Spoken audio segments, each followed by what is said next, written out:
रंभा मालिकेच्या आजच्या भागामध्ये आपण पाहणार आहोत की आता रमा हिला आता अक्षयकडे जायचं असतं आणि म्हणूनच ती आता डायरेक्टली साईला म्हणत असते की मला सॉरी पण लग्न नाही करायचं, कारण माझं तुमच्यावर प्रेम नाही आहे. माझं प्रेम फक्त आणि फक्त अक्षयवर आहे. प्लीज तुम्ही मला समजून घेऊ शकता ना, असं देखील रमाने आता साईला म्हटलेलं असतं. साईने रमाचा हात घट्ट धरलेला असतो. तो तिचा हातही सोडत नसतो आणि त्यामुळेच ना सगळ्या काही गोष्टी वेगळ्याच पद्धतीनं घडत असतात. त्याचमुळे आता रमा म्हणत असते की नाही प्लीज ना साई, प्लीज खरं सांगते मी, अक्षयचं आणि माझं दोघांचे एकमेकांवर खूप प्रेम आहे. दुसरीकडे स्वराही सांगत असते की नको थांबवू साई तिला, कारण तिचं खरंच अक्षयवर प्रेम आहे आणि दोन प्रेम करणाऱ्या व्यक्तींना आपण वेगळं नाही करू शकत. त्याच वेळेला साईला ते बोलणं आठवतं जे आरोहीने म्हटलेलं होतं. आरोहीने सांगितलेलं होतं की कधीही माझा बाबा जेवढं प्रेम करतो ना तेवढं तू प्रेम करू शकणार नाही आहे माझ्या आईवर, आणि माझी आईसुद्धा माझ्या बाबावर खूप प्रेम करते. प्लीज ना तू लग्न थांबव ना, हे सुद्धा आरोहीनं म्हटलेलं होतं. आणि या सगळ्या गोष्टी साईला आठवत असतात. दुसरीकडे रमा ही मात्र अण्णांना म्हणत असते की अण्णा प्लीज प्लीज तुम्ही तरी सांगा ना साईंना माझा हात सोडायला, कारण मला जायचं आहे अक्षयकडे. संध्याही पाहत असते. मग त्याच वेळेला आता साई तिचा हात अजूनही सोडत नसतो. तर त्यावेळेला रमा म्हणते की माझं पहिल्यापासूनच अक्षयवरच प्रेम आहे आणि मी अक्षयशिवाय जगू शकत नाही साई. मी खरंच सांगते, एक नवरा म्हणून मी फक्त अक्षयलाच मानते, असं देखील आता रमा बोलत असते. रमा जेव्हा एवढं सगळं काही बोलते तेव्हा आता साईनं हात सोडलेला असतो आणि साई आता रमाकडे बघत असतो आणि रमाला म्हणतो की मला हेच तुमच्याकडनं ऐकायचं होतं, कारण मला माहिती आहे तुमचं अक्षयवर खूप जास्त प्रेम आहे. पण तरीसुद्धा इतके दिवस तुम्ही हे सगळं काही बोलत नव्हतात, पण निदान आता बोलायला तरी लागलात ना, मला बरं वाटलं. तुम्ही जाऊ शकता अक्षयच्या आयुष्यात परत, असं देखील आता ते म्हटलं जातं. मग त्यावर रमा आश्चर्यचकित होऊन पाहत असते. रमाला आता काय करू आणि काय नको हे समजत नसतं. त्यामुळे रमा आता टेन्शनमध्ये आलेली असते. साई रमाकडे बघतो आणि म्हणतो की जा ना बिनधास्त, मी नाही अडवणार, मी नाही चिडलोय, मला कळतंय तुमचं प्रेम आहे अक्षयवर, आणि उलट ना मला हेच ऐकायचं होतं तुमच्याकडनं, म्हणून तर जबरदस्ती का होईना मी या लग्नासाठी तयार झालो. माझंही मन मानत नव्हतं, पण काय करणार, तुम्ही जर स्वतःहूनच कबूल होत नसाल तर शेवटी मलाही इथपर्यंत यावं लागलं. मी काही तुमच्यासोबत खरं लग्न करणार नव्हतो, मीही नाटक करत होतो. म्हणजे तुम्ही कधी एकदा बोलताय ना हेच मला वाटत होतं, आणि फायनली मंगळसूत्र घालायच्या आधी तरी निदान तुम्ही माझ्यासोबत हे सगळं काही बोललात, मला बरं वाटलं. आता वाट कसली बघताय, जा अक्षयला थांबवा, अक्षयला थांबवायची खूप जास्त गरज आहे, असं देखील आता साई म्हणत असतो. साई जेव्हा या सगळ्या गोष्टी बोलतो तेव्हा मात्र रमाला धक्काच बसतो. रमा साईला घट्ट अशी मिठी मारत असते, कारण तिच्यासाठी हा खूप मोठा धक्का असतो. तिनं विचारही कधीच केला नव्हता की एवढ्या सगळ्या गोष्टी अशा घडतील, आणि आज साईच आपल्याला अक्षयकडे जायला परवानगी देतोय म्हटल्यावर तीही खूप जास्त खुश झालेली असते. आणि ती आता साईकडे बघत असते. साईला म्हणत असते की साई खरंच का, खरंच ना, तुम्हाला राग तर आला नाही आहे ना. तर साई म्हणतो की नाही, मला राग नाही आलेला, मी खरंच सांगतोय, मी अगदीच तुला मनापासून सांगतोय, जा अक्षयकडे, कारण अक्षयसाठीच तू बनलेली आहे आणि तुझ्यासाठी अक्षय. तुमच्या दोघांचे एकमेकांवर प्रेम आहे हे मी स्वतः जवळून अनुभवलं आहे. त्यामुळे मला नाही आता तुला थांबवायचं, मी तुझ्यावर कोणतीही जबरदस्ती करणार नाही, असं देखील आता साई हा रमाकडे बघून बोलत असतो.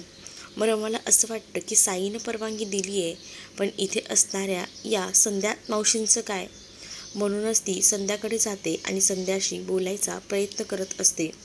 संध्याला म्हणत असते की प्लीज आई तुम्ही मला समजून घ्याल असं मला वाटतं, कारण माझं अक्षयवर खरंच खूप प्रेम आहे, मी अक्षयशिवाय नाही जगू शकत, आणि आज जर तुम्ही असाल ना तर माझ्यासाठी हे खूप जास्त महत्त्वाचं आहे. प्लीज ना आई, प्लीज मला समजून घ्याल ना.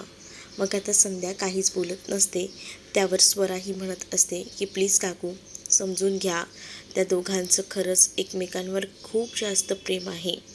त्याच वेळेला रमा आता संध्याचे आशीर्वादसुद्धा घेते, संध्याला मिठी मारते आणि ती म्हणत असते की आई सॉरी, पण मला आता जावं लागेल. मला माहिती आहे तुम्हाला वाईट वाटत असेल, तुम्ही माझ्याबरोबर म्हणजे तुमच्या मुलाची काही स्वप्न बघितली असतील, पण सॉरी, पण माझं प्रेम नाहीच आहे. असं बोलून तिने आता मिठी मारलेली असते. आणि जेव्हा ती मिठी मारून निघत असते ना, तेव्हा ती अण्णांनासुद्धा भेटते. अण्णाही म्हणतात की आता जराही वेळ काढू नका, जा पटकन जा रमा. असं बोलून रमाला आता अण्णा जायला सांगतात. रमा जाते पण अर्ध्यावरच थांबते, कारण तिला कळत असतं गेल्या 7 वर्षामध्ये तिला आधार म्हणून फक्त आणि फक्त साई होता आणि आज त्या साईला ठोकर मारून ती जात आहे. मग तिला मनापासून वाईट वाटतं. म्हणूनच ती पुन्हा एकदा तिथे येते आणि साईला मिठी मारते.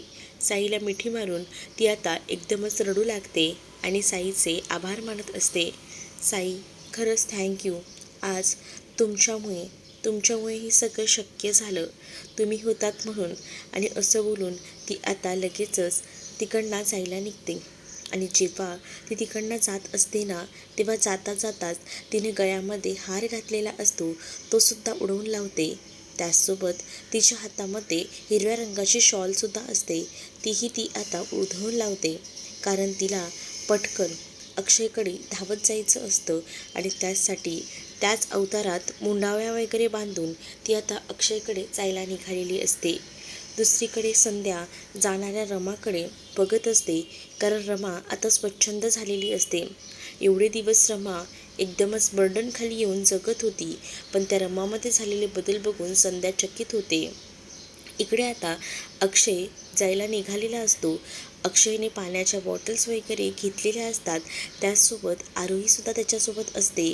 तेवढ्यातच एक ना फुलवाली तिथे येते आणि ती म्हणत असते की आज व्हॅलेंटाईन डे आहे, तुम्ही तुमच्या बायकोसाठी घेणार नाही का? घ्या ना ओ दादा. पण आता रमास त्याच्या आयुष्यात नसते, मग तो कशाला काही घेणार आहे. आरोही सांगत असते की बाबा घे ना गुलाबाची फुलं आईसाठी, आई नक्की येईल मला माहिती आहे. असं देखील आता ती म्हणत असते, पण नाही, अक्षय ऐकत नसतो. अक्षय म्हणतो की नाही, तुझी आई बाया आता नाही येणार, तिचं लग्न झालंय, त्यामुळे चल गाडीत बस. आणि असं बोलून आता अक्षय आरोहीला सुद्धा गाडीत बसवतो आणि मग ती फुलवाली जी आहे ना, तीसुद्धा तिकडनं जायला निघते. दुसरीकडे आता रमा देवळातून धावत धावत निघालेली असते. खाली एक रिक्षा उभी असते. लगेच जाऊन ती त्या रिक्षामध्ये बसते आणि रिक्षामध्ये बसून ती आता रिक्षावाल्याला सांगते की मी सांगेन तिथे चला. त्याच वेळेला अक्षयही गाडीने जात असतो. गाडीने जात असताना सारखं अक्षयला जे काही कारनामे इरावतीने केले आहेत ते सगळे आठवू लागतात आणि त्यामुळे ना खूप जास्त त्रास त्याला होत असतो आणि त्याला झालेल्या गोष्टीचा पस्तावासुद्धा झालेला असतो. म्हणजेच त्याने ज्या काही गोष्टी केल्या आहेत त्याचा खूप जास्त त्रास त्याला होत असतो. त्याने उगाचच रमावर आरोप केले. रमा आणि त्याच्यातले गैरसमज आता दूर झालेले होते, पण तरीसुद्धा रमा काही त्याची झालेली नव्हती. या सगळ्या गोष्टींमुळेच तर त्यानं रमाला लांब केलेलं होतं आणि आज त्याच गोष्टी घडत होत्या. म्हणूनच ना त्याच्या मनाला खूप जास्त लागतं. पण आता एका ठिकाणी खूप जास्त ट्रॅफिक झालेलं असतं आणि त्यामुळे सगळेजणं एकमेकांकडे पाहत असतात की का ट्रॅफिक झाला आहे. जोरजोरात हॉर्नही वाजवतात, पण कोणीही ऐकायला तयार नसतं. आता रमाला सगळेजणं सांगत असतात की ओ मॅडम, गाडीवरून उतरा, खाली या, आम्हाला जायचं आहे. पण रमा कसली ऐकते, रमा नाही ऐकायला तयार. रमा डायरेक्ट म्हणते की नाही, मला आज काही झालं तरी एक गोष्ट करायची आहे. आणि ती त्या गाडीच्या टपवर उभी राहते आणि जोरातच अक्षय मुकादम अशी हाक मारू लागते. आणि त्यावर आरोहीला तो आवाज ऐकू जातो. आरोही म्हणत असते की बाबा, हे तर आईचा आवाज आहे. मग अक्षयची सुद्धा नजर जाते अक्षयला ट्रॅफिक खूप जास्त आहे हे दिसतं, कारण गाड्यामध्ये खूप जास्त थांबलेल्या असतात आणि हॉर्न वगैरे वाजवले जात असतात. पण नेमकं काय चाललंय हे प्रकरण हे बघण्यासाठी अक्षय आता गाडीतून उतरतो. त्यावेळेला रमा आता सगळ्यांसमोर अक्षय मुकादम, मी लग्नाचा मंडप सोडून इथपर्यंत आली आहे. माझं तुमच्यावर खूप जास्त प्रेम आहे. प्लीज अक्षय मुकादम, मला समजून घ्या. आय लव्ह यू अक्षय मुकादम, असं देखील आता रमा बोलत असते. रमा जेव्हा हे सगळं बोलते ना, तेव्हा अक्षय गाडीतून उतरतो आणि त्याच्या पुढे असलेल्या एका गाडीच्या टपवर जाऊन उभा राहतो. जशी रमा आता त्या टपवर जाऊन उभी राहिलेली आहे ना, अगदी तशीच. आणि जेव्हा आता हे सगळं काही घडत असतं, तेव्हा मात्र आता अक्षय म्हणत असतो की काय चाललं आहे हे सगळं काही लांबूनच अक्षय बघतो आणि तिला हाय करतो. त्यावर रमाही अक्षयकडे बघत असते आणि म्हणते की मिरचीचा ठेचा, I love you, I love you मिरचीचा ठेचा, असं बोलून ती आता हसू लागते. आणि तिला खूप छान वाटत असतं. अक्षयला तिने थांबवलेलं असतं, तर अक्षयही खूप जास्त खुश असतो, कारण त्याची रमा फायनली त्याच्याकडे आलेली असते आणि तो आनंद त्याच्या चेहऱ्यावर स्पष्टपणे दिसत असतो. तो धावतच गाडीवरनं उतरतो आणि रमाकडे जायला निघतो. रमा जी आहे ती सुद्धा आता धावतच अक्षयकडे जायला निघते. अक्षय धावत पळत जातो आणि समोर असलेल्या रमाकडे एकटक बघत असतो. आणि त्याच वेळेला रमासुद्धा गाडीवरून उतरते आणि तीसुद्धा अक्षयकडे धावत धावत आलेली असते. अक्षय तिला म्हणतो, I love you Rama. Rama ही आता अक्षयला म्हणते, आय लव्ह यू टू मिरचीचा ठेचा. आणि असं बोलून आता घट्ट मिठी मारली जाते. आणि त्याच वेळेला आजूबाजूची लोक त्यांच्या हातात असलेली ती छान अशी बदामाची फुगे आहेत ते उडवत असतात. आणि बदामाचे फुगे जसे ते आता उडवतात, तसे आता रमा आणि अक्षय एकमेकांकडे बघत असतात. आणि त्यामुळेच आता त्यांना खूप छान वाटत असतं. अक्षय आता रमाला घट्ट मिठीत घेतो, कारण त्याला कळत असतं की फायनली रमा आता त्याच्याकडे आलेली आहे. पण नंतर ना त्याच्या लक्षात येतं की रमाचं तर लग्न ठरलं आहे साईसोबत, मग रमा इथे काय करते.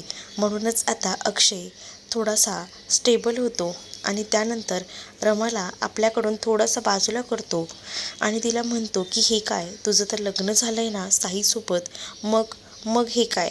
म्हणजे तिच्या हातातली मेहंदी, त्याचबरोबर बांगड्या, हे सगळं गेटअप बघून त्याला वाटत असतं की ही तर लग्नासाठी उभी राहिलेली होती. गळ्यात हिच्या मंगळसूत्र का दिसत नाही आहे हा विचार मनामध्ये येत असतो. पण त्याच वेळेला आता रमा सांगत असते की मी नाही केलं आहे लग्न, कारण माझं तुमच्यावर खूप जास्त प्रेम आहे. मी लग्न मंडपातून पळून आली आहे. मला नव्हतं आवडत साई, मला फक्त तुम्ही आवडता आणि तुम्हीच आवडत राहाल. माझं फक्त आणि फक्त तुमच्यावरच प्रेम आहे, असं देखील रमा आता बोलत असते. अक्षयला आता हे ऐकून खूप जास्त आनंद होतो. अक्षयला वाटलेलं असतं की आता रमा काही आपली होत नाही, ती दुसऱ्या कोणाची तरी होते आणि म्हणूनच त्याला वाईट वाटत असतं. पण जेव्हा रमाच्या गळ्यामध्ये तो मंगळसूत्र पाहत नाही, तेव्हा कुठे जाऊन त्याला समजतं की रमाचं मंगळसूत्र नाही आहे, म्हणजे हिचं लग्न झालेलं नाही आहे. रमा ही सांगते की मी खरंच सांगते तुम्हाला, माझं लग्न नाही झालं आहे, मी तिकडनं पळून आले तुमच्यासाठी. मिरचीचा ठेचा, मला तूच हवायस आयुष्यभर, असं देखील रमा म्हणत असते. त्यावर अक्षय रमाकडे पाहतच राहतो आणि तो तिला म्हणत असतो की मी सुद्धा तुझ्यासाठी, फक्त तुझ्यासाठी थांबलो आहे. मला खरंच तुझ्यावर खूप प्रेम आहे. रमा म्हणते की माझंही प्रेम तुमच्यावर आहे. तुम्ही जर नसाल ना, तर माझं आयुष्य ना या गाड्यांप्रमाणे थांबलेलं असेल. म्हणूनच मीही तुम्हाला सांगते, माझं तुमच्यावर खरंच खूप मनापासून प्रेम आहे. आता मला तुमच्याकडे यायचे, आता आपल्या दोघांमध्येही जराही अंतर नको आहे मला, असं देखील रमा आता अक्षयला बोलत असते. अक्षय म्हणतो, आता आजच्या नंतर तू मला कधीच सोडून जाणार नाहीस ना. रमा म्हणते की नाही मिरचीचा ठेचा, मला आता तुझ्याबरोबरच राहायचं आहे कायमचं. त्याच वेळेला आता अक्षय रमाकडे पाहत राहतो. मग रमा अक्षयला म्हणत असते की मी अशी नाही येणार आहे तुमच्यासोबत. मग अक्षय म्हणतो की मला काही कळलं नाही. अशी नाही म्हणजे तुला नेमकं यायचं तरी कसं आहे. आता आरोहीने सुद्धा रमाला पाहिलेलं असतं की रमा पुन्हा एकदा आली आहे आणि तिला खात्री होती की आपली आई आपल्याला भेटायला पुन्हा येणार, आपल्यासोबत राहायला पुन्हा येणार. आणि त्यामुळेच ना तीच जेव्हा रमाला आलेलं पाहते तेव्हा तिला खूप जास्त आनंद होतो. आणि तेव्हा ती आता रमाकडे बघत असते आणि म्हणत असते की आई आली, आई आली, मी म्हटलं होतं ना बाबा तुला आई येईल म्हणून. मग बघितलंस ना, आई फायनली आलेली आहे. मग आता अक्षयही रमाकडे बघत असतो. तर रमाची इच्छा असते की अक्षयने आपल्याला असंच घेऊन नाही जायला पाहिजे. म्हणूनच ती आता अक्षयचा हात धरते. अक्षय तिला म्हणतो की आता काय झालं आहे. त्यावर रमा अक्षयला सांगू लागते की हे बघा, आणि असं बोलून तिने तिच्या पदराला मंगळसूत्र बांधलेलं असतं आणि ते मंगळसूत्र आता ती त्याच्या समोर ठेवते आणि म्हणत असते की हे जेव्हा मंगळसूत्र तुम्ही माझ्या गळ्यात घालाल ना, तेव्हाच मी तुमच्याबरोबर येईन. मग आता आरोही अक्षयकडे बघते. तिलाही असं वाटत असतं की बाबांनी आता सगळ्यांसमोर फायनली आईच्या गळ्यात मंगळसूत्र घालून टाकावंच. पण तिथे आता रमा एकटक अक्षयकडे बघत असताना अक्षय म्हणत असतो की तुझी हीच इच्छा आहे का, गळ्यामध्ये मंगळसूत्र घालून घ्यायची. त्यानंतर आता तिथे असणारे काही लोक रस्त्यावरचे ते सुद्धा अक्षयला म्हणत असतात की आज व्हॅलेंटाईन डे आहे, तर होऊन जाऊ दे पुन्हा लग्न, आम्हालाही बघायचं आहे, घालून टाका त्यांच्या गळ्यामध्ये मंगळसूत्र, असं ती लोक बोलत असतात. पण आता अक्षय म्हणतो की असं रस्त्यावर मंगळसूत्र वगैरे मी घालणार नाही. मला जर तुला मिळवायचं आहे ना, तर पुन्हा सगळ्या गोष्टी होणार, बघण्याच्या कार्यक्रमापासून ते सगळं काही. आणि तेव्हाच जाऊन मी माझ्या बायकोला घरी घेऊन येणार, वरात घेऊन येणार अक्षरशः तुझ्या घरात, आणि तुला उचलून घेऊन जाणार. असं देखील अक्षय आता रमाला बोलत असतो. त्यावर रमा आता अक्षयकडे बघतच बसते. तिला आधी वाटलेलं असतं की अक्षय पुन्हा एकदा आपल्यापासून लांब होतोय की काय. पण आता रमाला अक्षयने वेगळ्या पद्धतीने समजवलेलं असतं आणि मला तुझ्यासोबत लग्न करायचं आहे, सो आपण लग्न करूया आणि तेव्हाच तू माझ्या घरी ये. तोपर्यंत आरोही तिथे जाते आणि आरोहीने काही फ्लॉवर्स घेतलेले असतात आणि त्यांच्या पाकळ्या केलेल्या असतात गुलाबाच्या, आणि त्या गुलाबाच्या पाकळ्या ती दोघांवर उडवते आणि म्हणत असते की माझे आई बाबा लग्न करणार आहेत, वाव किती मस्त ना. असं बोलूनच ती आता खूप जास्त खुश असते. त्याच वेळेला आता रमा एकटक अक्षयकडे बघत असते. तिचीसुद्धा अक्षयवर नजर हटत नसते. आज कित्येक दिवसानंतर ती अक्षयवर मनापासून दिलखुलास प्रेम करत असते. कारण एवढे दिवस लपून छपून तिचं प्रेम चालू होतं. मनात अक्षय होता पण दाखवताना साई आहे असं दाखवत होती. पण आता फायनली अक्षय भेटलेला असतो त्यामुळे ती खुश असते. आरोहीसुद्धा आता रमाला घट्ट मिठी मारते कारण आज तिला तिची आई मिळालेली असते. आणि तेव्हाच ना इथे अक्षयही रमाकडे पाहत असतो आणि अक्षयही रमाला जवळ घेतो. आता तिघही जण एकत्र येतात आणि एकमेकांच्या मिठीमध्ये असतात. त्यावेळेला आरोही खूप जास्त खुश असते कारण खऱ्या अर्थाने तिचं कुटुंब आज पूर्ण झालेलं असतं.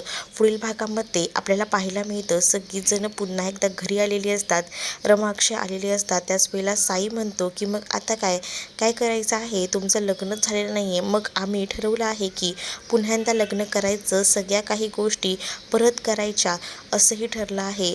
मग तुमची मुलीकडची बाजू आणि आम्ही मुलाकडचे, चला होऊन जाऊ द्या. रमावर असते तर रमाच्या घरामध्ये म्हणजेच रमाच्या रूममध्ये कोणीही जाऊ देत नसतं अक्षयला, आणि त्यामुळे अक्षय खूप जास्त नाराज झालेला असतो आणि जिजाजी वगैरे बोलत स्वरा तिथे उभी असते. त्यानंतर अक्षयने रमाला फोन केलेला असतो. तर रमा आता अक्षयला ओपन चॅलेंज करत असते आणि म्हणत असते की तुमची हिंमत असेल तर सगळ्यांसमोर मला भेटायला येऊन दाखवा, आणि अण्णाही आहेतच इथे, आणि अण्णांच्या समोर तुम्ही किस करू शकता का. हां आम्ही करू शकतो, अण्णांच्या समोर मी काही करू शकतो, तुला बघायचं आहे का, मग दाखवा ना मला तुम्ही काय करू शकता. असं देखील आता रमा ही अक्षयला मुद्दामूनच बोलत असते. त्यावर अक्षय देखील तिचं चॅलेंज स्वीकारतो. तर तुम्हाला हा भाग कसा वाटला हे कमेंटमध्ये मला नक्कीच सांगा आणि अशाच नवनवीन भागांसाठी आपल्या चॅनलला सबस्क्राईब करा.